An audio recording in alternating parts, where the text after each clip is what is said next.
Hello and welcome to the Lively Faith Podcast. I am your host, the Reverend Nathan Stomberg, and I am joined today by my co-hosts, the Reverend Mark Galloway and Subdeacon Corey DuPont. We've got a good topic prepared for conversation today. We are going to be covering the Alabama Supreme Court ruling on in vitro fertilization, IVF, and we're going to use that as a springboard into a discussion about the response to that ruling, but more importantly, church teachings on IVF and drawing some conclusions about what the church should be teaching and what Christians should affirm if they wish to hold to a consistent pro-life ethic. So I'll start by reading through. We've got a few articles here prepared, as you can see if you're watching on YouTube, about the Supreme Court ruling from Alabama.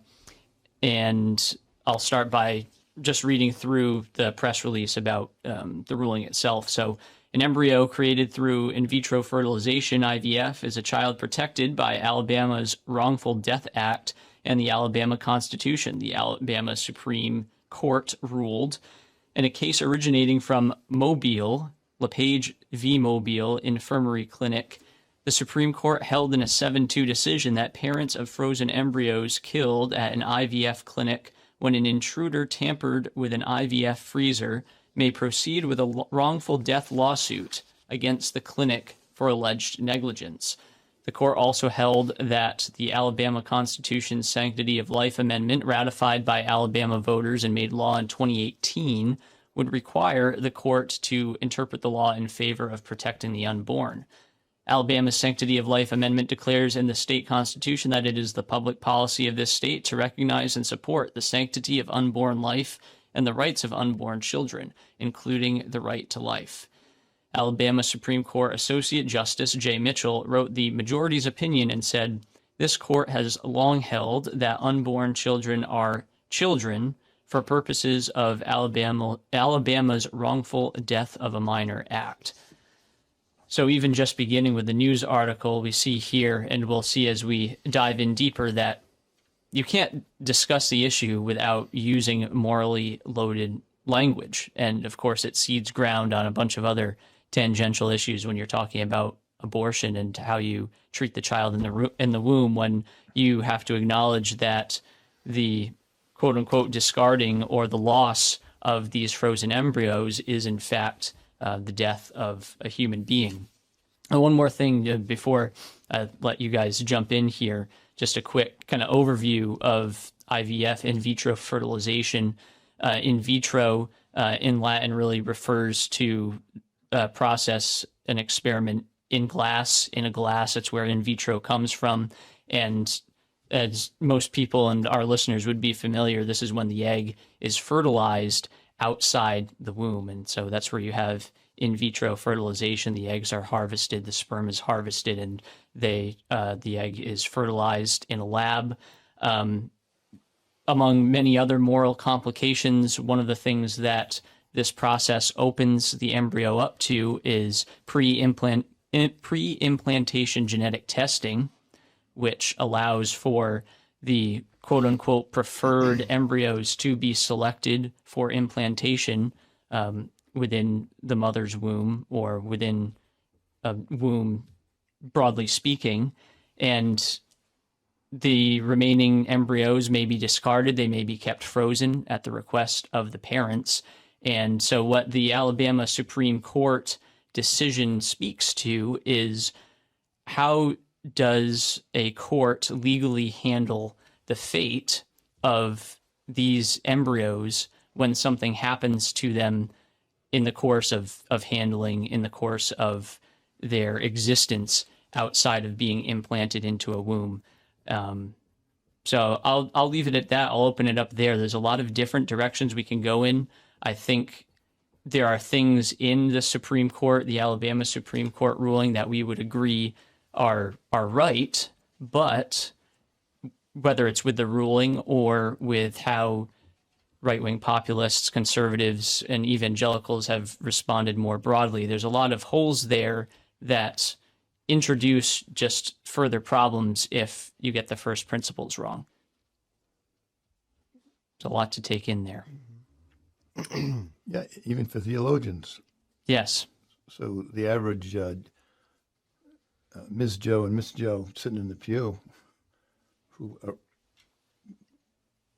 massively uninformed about this and all the other correlated moral issues around human anthropology,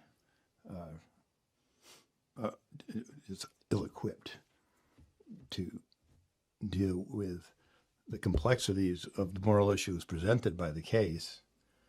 And as I was saying to Corey before we went on air, regardless of what denomination, maybe some traditional Catholic priests will take this issue on at some level, but abortion far more often than in vitro fertilization. So you could go your whole life and never have heard it even spoken about or taught about. Yeah.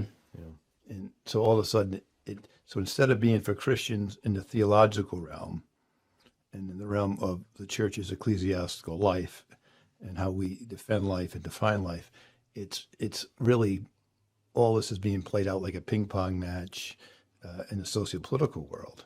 And that's not where we belong as Christians, right? So if we're going to be talking about this issue from political talking points, we're going to be wrong all the time because we're never going to be starting with the right starting point, the right principle. That's a great point in general. And all of it always comes back to the question, does life start at conception? Yes. And either the answer is yes or it's no. So if it's yes, then the court's absolutely right from a Christian perspective, right? Yes. Because life is sacred and it's made by God, right? It's a divine gift and it can't be thwarted or destroyed. So that's where we always have to start in our conversations as clergymen and theologians, and any Christian has to start there.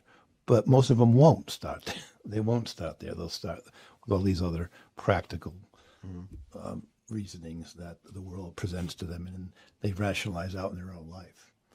And so I suspect, at least what I have to say, you guys might come off better. I don't know.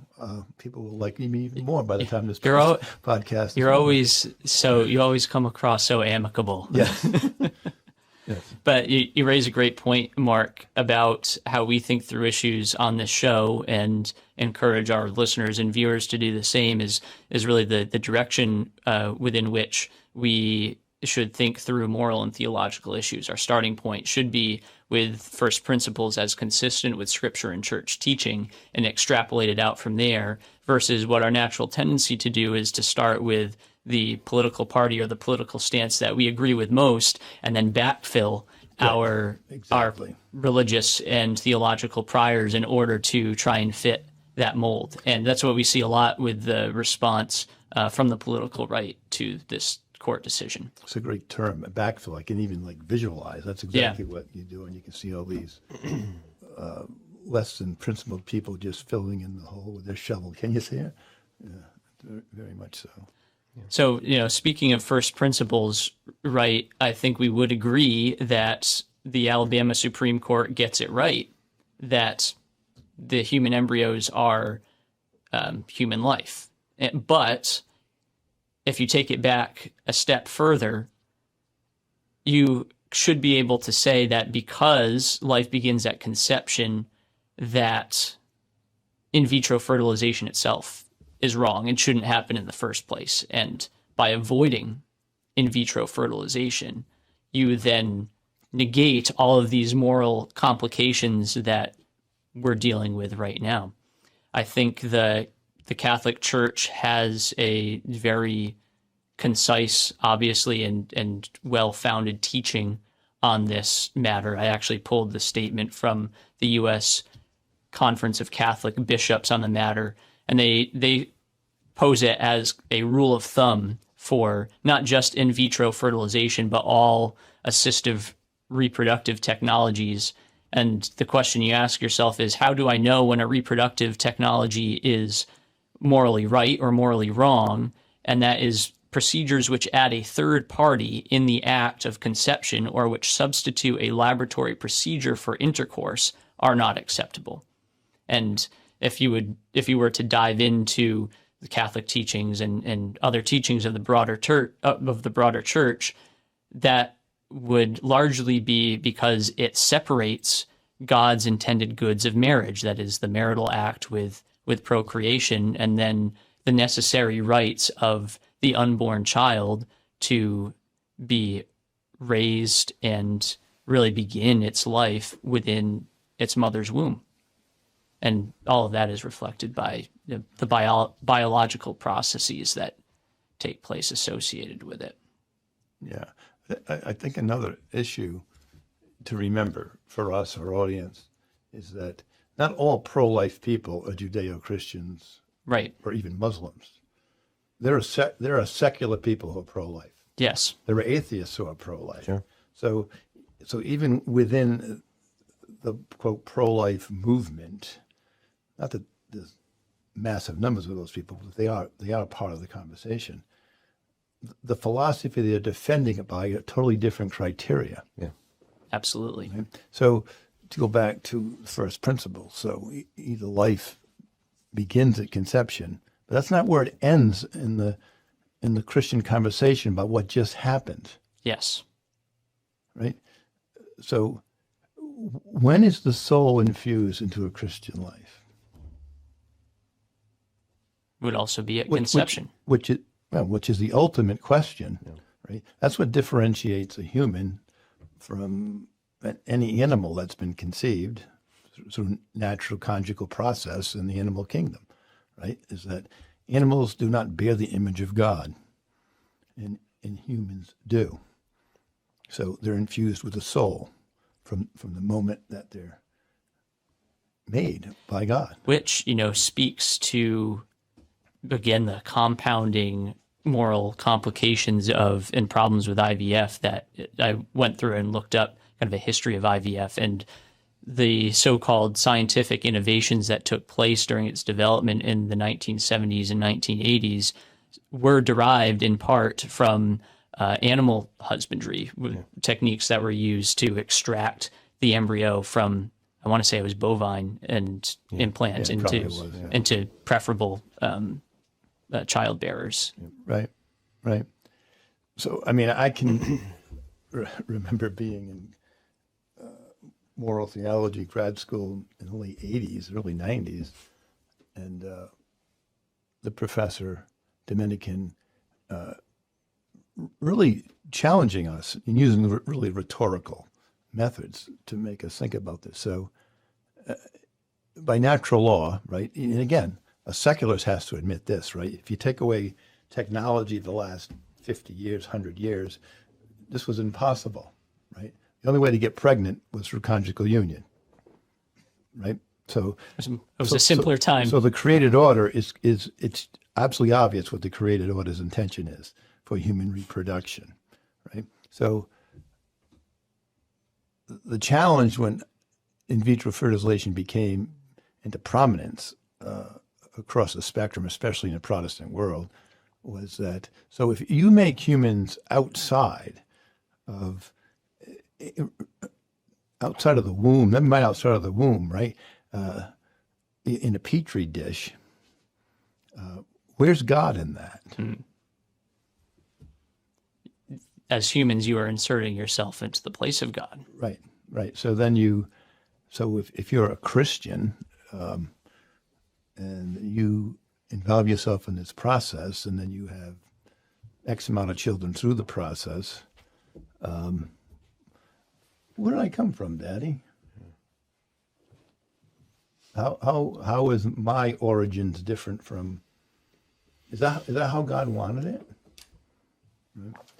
And of course, the issue that gets lost, I think, even people who read the Alabama case, is that it's not about a single embryo, right? You have to make dozens of embryos. Yes. And they're like all the bench players in the dugout, in case you need them all, right? And then you're going to splice them and dice them and use them to create what you want, right? So it's not about a single life. You have to create all of these other lives to get your one life, because the success rate and the implantation rate is not 100%. It's limited, right? So Yeah. it's so much more. And to give you, sorry, But I think I think the problem here too is that for too long, too close an analogy has been drawn between human life and animal life, right? And public ethics, philosophy, right? There's always been this movement closer and closer to drawing this this analogy between human beings and cows, human beings and chimps, and it completely diminishes the uniqueness of the human person, right? And like you said, that we are made in the image of God, but also we're meant to achieve the likeness of God, which animals cannot do. No, it mars the incarnation. Right. It makes the incarnation superfluous. What's the point? Right. And we'll probably talk about it, but the other thing is it's almost like the cousin to this issue is embryonic stem cell research. Oh, absolutely. Right. You don't get that without this. yeah. And that's also pretty remarkable. That's right. It's all the dominoes that certainly our progressive fellow citizens would never even want to talk about. Right. Stem cell research. And somebody with Parkinson's, I'm utterly opposed to it. And I have Parkinson's, right? And but it goes beyond that. It's about designer babies now. It's about Yes. It's like it's the inevitable can of worms that always, always, always happens when you make the wrong decision as a culture about something, right? And so they're going to say this is overwhelmingly about the couple who, for natural reasons, can't have children, right?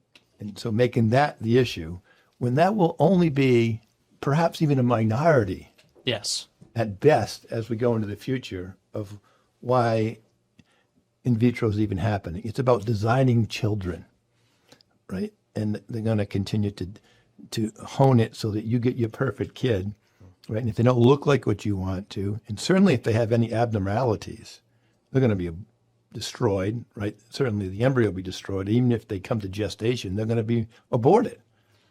Yeah, and that's certainly already going on now, especially in China. I think it might have come up on Rogan's podcast and talking about how they were doing research, or they were working with an embryo outside of the womb, right? And they were trying to select, or they were trying to build in immunity to AIDS, but who would be surprised if it comes down and it's like, oh, well, actually we selected for all this other stuff too while we were in there. Blonde hair, blue eyes, 6'1". Yeah. Right. Right?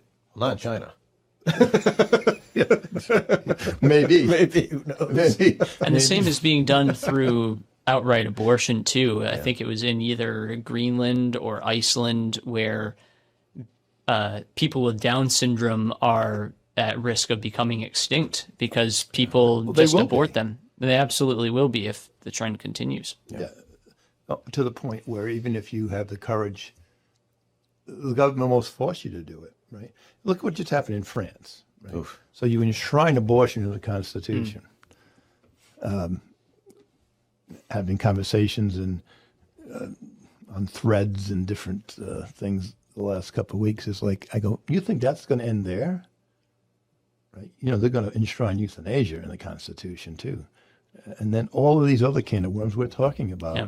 They're just the natural byproducts of the thought process, which is evil. Right? So it's, and then, but when you put it in statutory law, like, my gosh. The only thing the French might have going for themselves is that they routinely change their constitutions completely, so they might be able to create a new one pretty soon. maybe a Just few get revolutions. rid of Few all weeks. that stuff. So But we're at it, you know.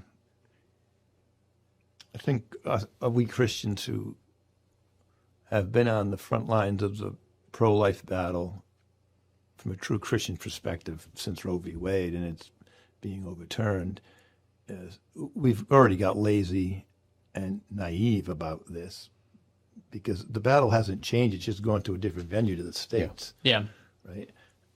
And in places where, and in politics, in this issue, don't align. Like, just because you're in a red place it doesn't mean that that's how that state's going to go. No, absolutely Montana not. came out, one of the first states to come out with it, and it's basically unlimited access to Yeah. abortion. Red Montana, right? So there's utter cognitive dissonance between, quote, conservatism, as you say, Corey, whatever that even means. Yeah. Right? We're conservative, right? We fly the flag. We're think about being a redneck from Montana, right? But I got family in Montana,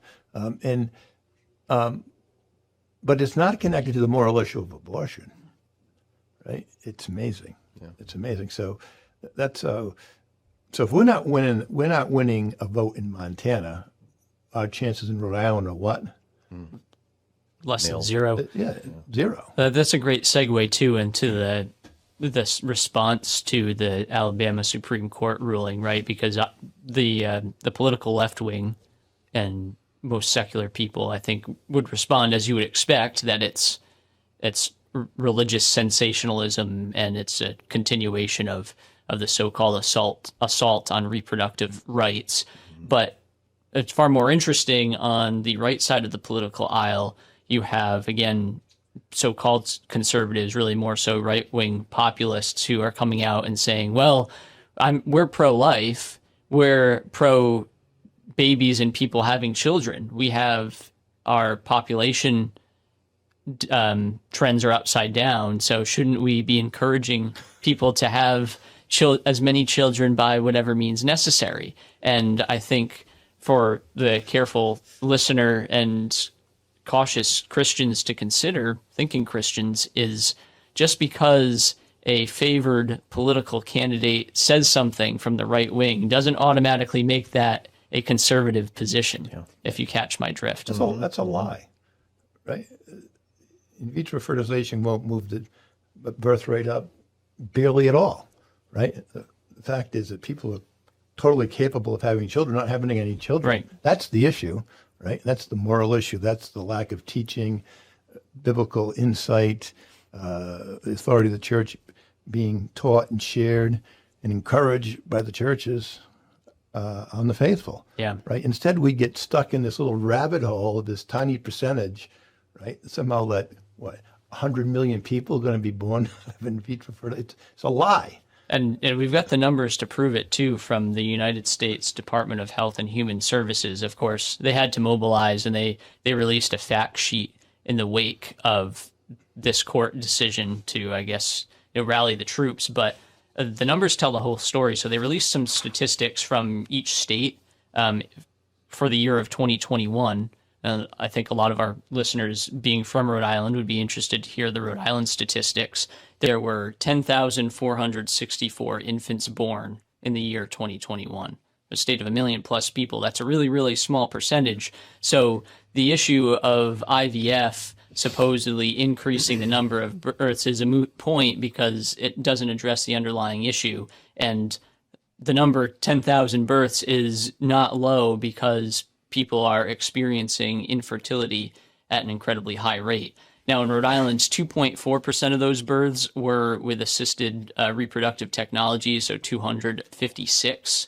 But, like we were saying before, you have to create a vastly larger number of embryos outside of the womb in order to achieve that number. So you could even conservatively multiply that by a factor of 4, and you're looking at 256 embryos born, human beings born, and 750, 800, thousands frozen, discarded. You have to figure out what to do with them. And that's in Rhode Island. Massachusetts, the proportion is even greater. Massachusetts in 2021, only 69,137 infants were born. And of that, 5.4% were born with assisted reproductive technologies. That's 3,717, which, again, vastly larger, tens of thousands of embryos potentially frozen or discarded as a result of using this technology. Right. And thousands of abortions in each. On top of that. In each state. Yeah.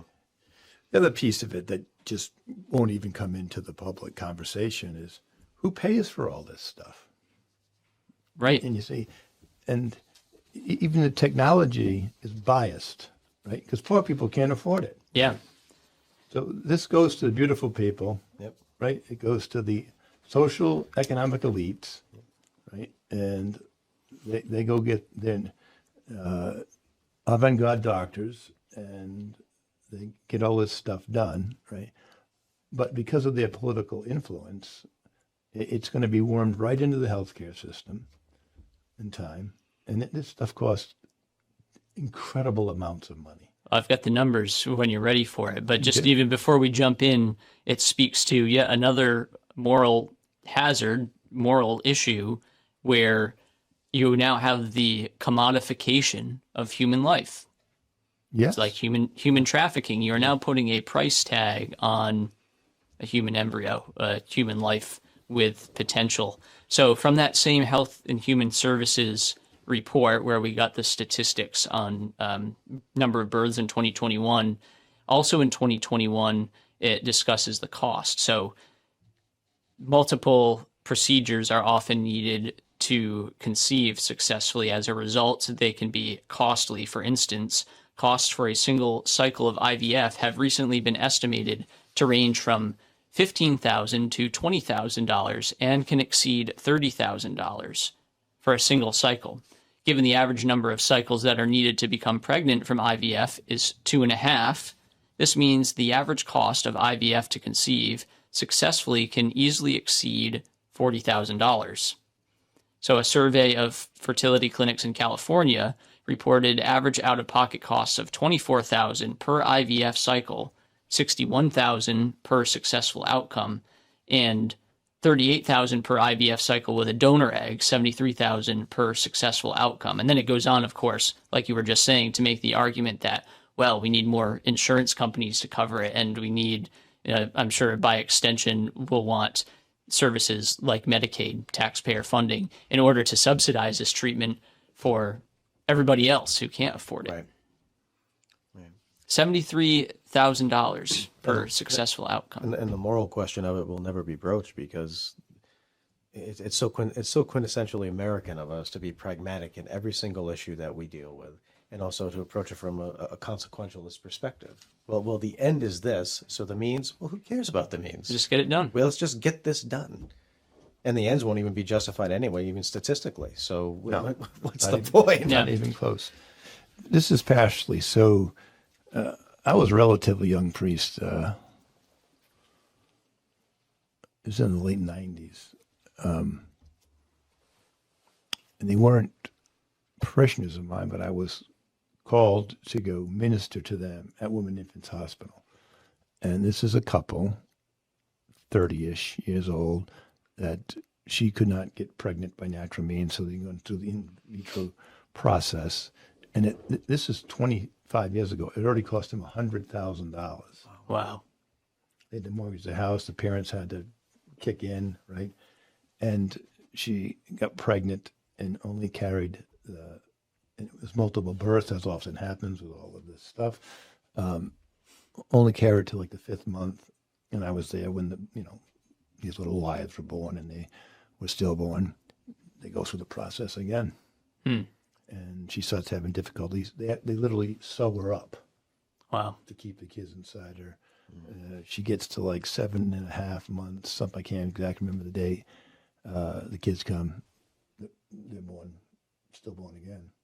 Wow. And I'm there with the mother. I was the mother that had tangentially was a Christian and related to the parish I was priest of. And she's saying to me, Father Galloway, why would God do this to us and our family, right? And it's the ultimate place. You'll be in as a priest. You're going to be as a priest in time. You haven't been there yet, but you will get there. And because her whole notion is false. God didn't do anything. That's right, yeah. You did it. Yeah, we did this. You did it by thwarting natural law, right? Your daughter is not capable of having children. They could have adopted children. They could have done all kinds of other things at that point. Meanwhile, the parents went bankrupt. They went bankrupt. Wow. And they had no children, right? But those stories are never going to be told in the public arena, and even in family law, LORE, right? It's not going to be told that way, right? It's a devastating process, and it just when you deny natural processes, here's the thing that really, even with the Alabama law, who owns the embryos, right? It is the parents. So again, let's go back to that. You can be a secular person and be pro-life even, right? But let's talk about people who aren't pro-life, but they got all these embryos on freeze. Why can't you just sell them on the black market? Why can't you sell them to other couples that are looking for designers? So whatever. So I'm blonde hair and blue eyes and my wife is, and we got 10 embryos on freeze and they want a blonde hair, blue eye kid. Why can't they buy our embryos? Right. And how is that not human trafficking? Yeah. Modern day slavery. Right. Why can't you sell them overseas? How about China? China needs millions of people right now. Millions. Russia needs millions of people. And what easier way to import people? Absolutely. How about a trading commodity between the nations? Right. It's such a plethora of moral issues. I don't think even the average clergyman, or I think theologians have to get deep to even think about these things. Yeah. But they're not even far from the surface. They're right, because it's all going to happen. It's going to happen. It's all going to happen. Right. And just like with this, we'll be arguing about it after the fact. Yeah. Yeah. Something that none of the great science fiction books have not predicted, though. No, right? Yeah. You know, you really would imagine a mind like C.S. Lewis, what he could do today, writing fiction theology that would be like telling us how mental we are. Oh, yeah. Yeah. Well, he wrote that excellent book. I still wish to read it, that Hideous Strength. Yeah. And he predicts so many of our modern technological Absolutely. issues. Yeah. Absolutely. Yeah. Gentlemen, our challenge is that even with your best and most devout people, they're going to find you to be an oppressive person by speaking the truth in love. Right? I go back to that young couple, right? They'd be 50-ish years old now, and they could have adopted kids. They have no children, right? They could have adopted kids that would be 20 years old, or they could have adopted the plethora of. I have an adopted child, special needs, adopted them at 13, African American, right? They could have adopted this plethora, hundreds of thousands in around that need homes. Right. Lives could have been changed, right? And especially as Christians, why we don't look at it that way, as opposed to this idea that we're going to thwart God's natural order, created order. The fact of the matter is that children are a gift and not a right. Right. Yeah. I don't know true absolutely. Yeah. It's frightening about, and again, only by faith you can accept it. You've been given a Down syndrome child by God as a gift. Period. Yep. Right. And again, you have to hold your ground, but you better have your armor of God on when you say such a thing, from the pulpit or in writing, on a podcast or wherever. Because even most of you in the audience are going to go, that goes too far. That guy's crazy. He's a fanatic. They're turning off right now if they haven't already. It's interesting, too, to piggyback just on what you said a few moments ago about how clergy, theologians, they're going to have to go a little deeper on this, right? That also questions the sources of theology.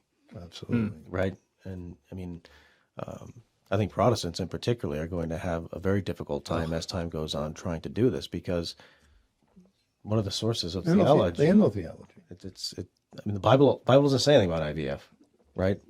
So what do? You can use sort of your conservative credentials, I suppose, or your background to inform how you interpret the text, but at the same time, you could always just be accused by another Protestant.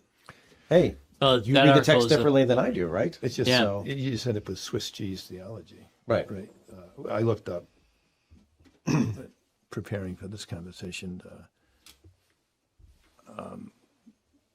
probably one of the most conservative, would you say, Protestant denominations, the Missouri Synod, Lutheran Church, Missouri Synod, or the Presbyterian Church in America. And they all follow the same line of reasoning. Albert Mohler does this in the Southern Baptist Convention, right? It's like, you probably shouldn't do it. But especially in Baptist theology with soul freedom and all of that stuff, right? It's always up to the individual to interpret scripture for themselves. Yeah. So you decide to do it. And so it's always left with a question, and in Missouri Synod in there, facts, question and answers on their website says, what do you do when you have embryos? And it's like, well, the best thing would be never to have had made embryos, but if you make embryos, and so their answer is the best solution is just to let them die. Yeah. And so my question as a theologian from a more Catholic perspective is, well, what would you do with abandoned children? You've already affirmed that they're children. Right. Exactly. They're children. That's They have an infused soul. They have eternal life that's there. All you have to do is let them live, and they can be productive. You're just going to let them die? It's so incomplete theology, right? Because it doesn't fit the narrative. Because they don't have, as Corey says, the machinery to complete the narrative. Yeah. But they're not going to admit that. It's not going to happen. And so, for our different Protestant brothers out there, you need to do some deep thinking about your theology. About, are you really consistent? You say, I'm pro-life. Are you really? Right? And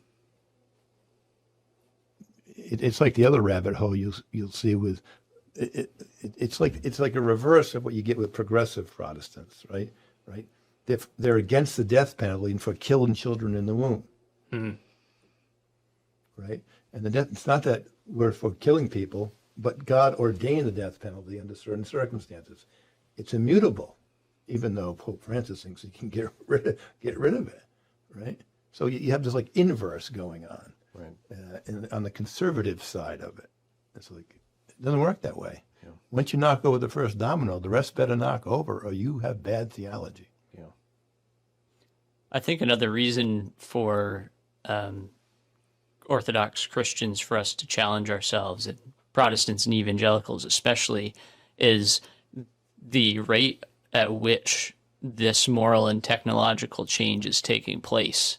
And you can see it with the legalization of same-sex marriage in the United States, which is younger than the smartphone technology that we've got in our pockets. But with IVF, it's 50-something years old, which really isn't that long of a time in the grand scheme of things. But even just going through and reading up on this, reading secular articles about the history and facts of IVF, they're all discussed as if it's ancient history.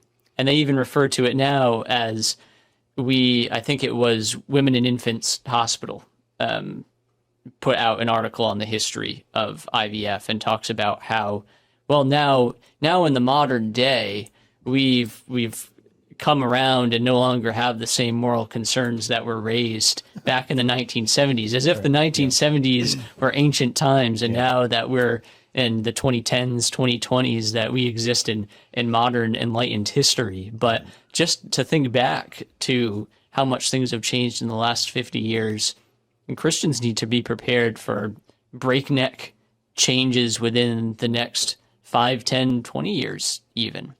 Well, So you have to start thinking now. That speaks to the larger disease that we have in this country about just having contempt for the past in general. If it was even a year ago, I mean, you're so behind the times. Yeah. Right. I mean, I remember, and you know this, I did my chaplaincy internship at Women and Infants Hospital, and that was a unique experience. I had the... Make you believe in purgatory. Right, yeah. Might change my mind about that. And I remember, this was 2010, and I remember the individual who had the responsibility of overseeing me for the 6 months that I was there doing this work. She was a UCC minister.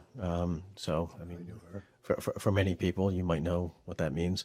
And so I'll be polite. Nice lady. But I remember she had to have a conversation with me once in private, face to face, and of all places, the hospital chapel, about how I apparently crossed the line with a patient because I had actually encouraged this patient in the decision that they had made to give birth to their Down syndrome child. It was a young single girl from the Dominican Republic. There was no father involved. Most of her family was in the Dominican Republic, so she had no real support system here. And I developed a good, friendly relationship with this young woman, and visited her son in the neonatal intensive care unit for the time that he was there for nearly 2 months. And known certain terms. I mean, I got a good lashing for that, because when I'm in an infant's hospital, we'll actually abort children. That is something that they do there, although very few people actually know that. But it is part of the policy and practice of the hospital. And I was told in no uncertain terms, I said, this is what the hospital does, so you can't necessarily go against the hospital's policy on this issue. And then to top it all off, she gave me literature to bring home to read about, of course it was published by the UCC, about holy abortion. Oh, And so, gosh. it was a good practice in patients for me. Wow. That's for sure. That terminology. And that was 2010. Oh, yeah, no. That was 2010. So, yeah, Yeah, I slept through that in 1992. yeah, Yeah. it's a joy, isn't it? IPR sessions, interpersonal. Those were the worst. Yeah. I didn't mind the clinical I stuff. call it, I visiting prefer people, root but- canal. Yeah, Yeah. yeah. I'd rather have root canal. Yeah. And what did it actually stand for? Interpersonal relationships. Yeah. Or something like that. Yeah, And it was like this group talk every week with your student ministers. It's ridiculous. Yeah, Like it's, just horrific. so it's It's paganism. whenever you're pursuing ordination in any of the churches or the mainline churches, whatever, they have certain requirements that Pastoral you have to meet. clinical Pastoral education. clinical education, right? And so you'll do it in hospitals. You might do it in prisons, for example. You don't normally get the pick of the litter. They usually assign you someplace. I tried to actually go to Eleanor Slater Hospital, the state mental health institution there in Cranston, but I couldn't get in there. Neither as a patient nor as a clinical pastoral student. But Struck out twice. I'm getting there, though. I'm getting there. But I got assigned to a women's infants hospital, which initially I remember thinking, well, this is going to be challenging because as a young man, I'm going to be dealing with ill women, and I can't really relate to that.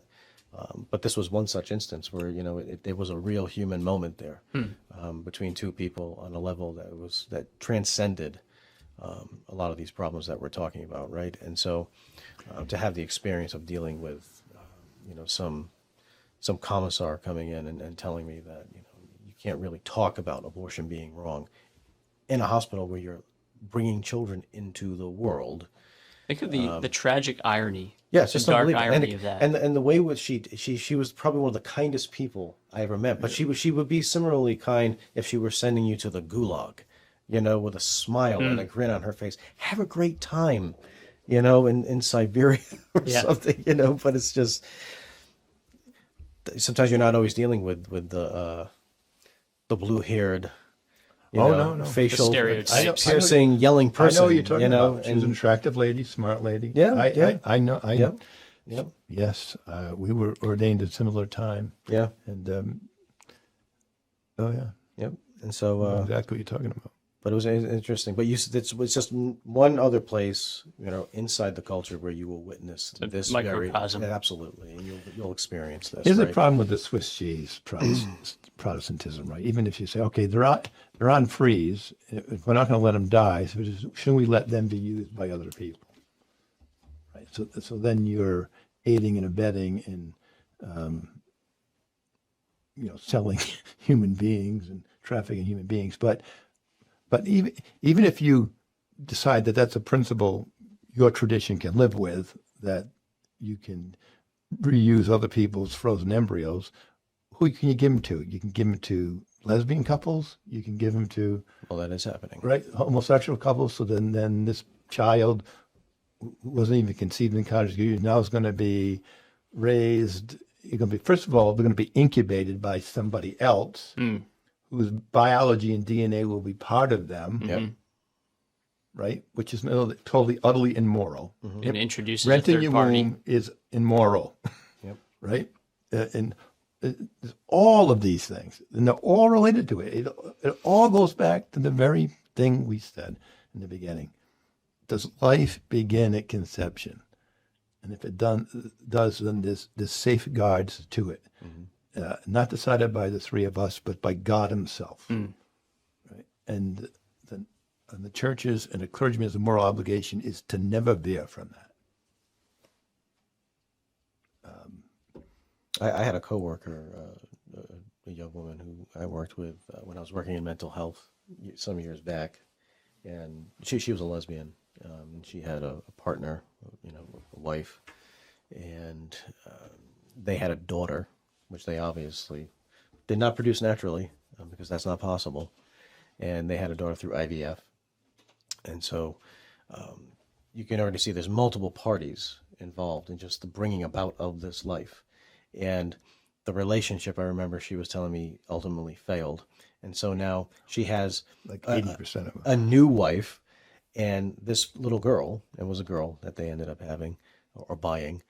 And this little girl probably has now, legally speaking, 4 moms, right? 4 moms. 8 grandparents. 8 grandparents, no dad. There is no father. The father is deliberately left out of the equation. How about the incubator? Well, that too. The incubator and the incubator's parents. Right. Right. It's so characteristic of just like the modern scientific age, and this is a real frustration for me because I'm very skeptical and cynical personally about science itself, and so it's so characteristic. And you see this time and again. We never even bother to stop if we should do this. My wife and I just watched Oppenheimer. I was going to say Oppenheimer, yeah, or Jurassic Park. Right. I mean, that's basically Yeah. I'm basically paraphrasing the Jeff Goldblum character. Yeah. I think he asked that of the old man, right? Yeah, we were so concerned wondering if we could. We never stopped to ask so ourselves true. whether or not we should. It's so true, and then we never realize it until it's too late, right? Why did we do this? And this is no different. This issue is it's the same. It's so characteristic of that, right? And even again, shaky territory here. Snowflake adoption. You've got well-intentioned people, but you still run into the same moral hazards. Explain that. So snowflake adoption, snowflake adoption is the idea, the practice of presumably pro-life people and even well-intentioned Christians who, through processes that are set up, essentially adopt a frozen embryo or embryos from clinics that are unclaimed and bring the child to term, and if the child survives, raise the child as their own. So they adopt an embryo and implant it in themselves. Which again, you are still acting as a third party to whoever the embryo's it's a double evil. Parents were. Right. I think it goes back to what we started this episode off by saying is using the ends to justify the means. That again, however misguided or well-intentioned you might be in your intentions to do something good for this unborn life, you still end up, or even in the good pursuit or the good desire to have children, you end up multiplying evil in the process of getting to that end. See, it's not even practical economic reality, right? Because of the statistical improbability of not happening. Right.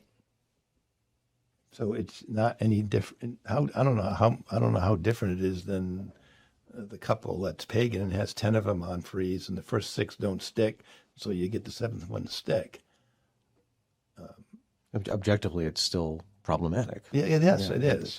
And I agree, and I understand that they're trying to be noble. Right. Yeah. And but you're just going to be part of a process that's going to be maybe more to the fringe, but you're going to be part of a process that's going to be leading to the very things we're talking about, right? And then you're not going to have any defense against it because you participate in the process yourself, right? It's And then how do you explain not that a to your natural way to children? have a child, Yeah. right? And I don't know how you explain it to your children, right? It's I remember speaking about this whole, when you guys were little, and Like, what are we going to do when you've had 100,000 kids that don't originate from conjugal union that were created in test tubes? And if you don't think there's a psychological dimension to that, Oh, and your absolutely. development as a human being, Absolutely. then you're just cruel. Absolutely. It's going to be devastating. Well, you don't have a father. Right. Your father's not even necessary, well, except for their sperm.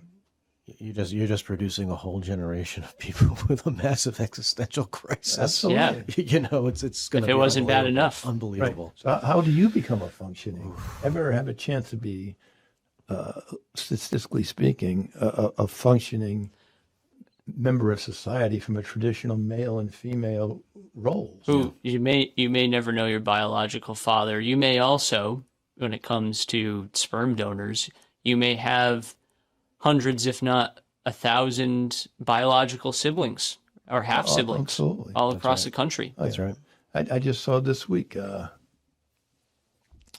I don't know if it was online or I read it, but there's like these reunions that go now on. And there was this one thing this week I saw, there's like 100 people who've all had the same sperm donor as a father. And they all get together and have a party, and it's just weird. That's weird. It's the weirdest thing. And I'm like, so the thing you have in common is That's real weird. is sperm that was in some sperm bank somewhere.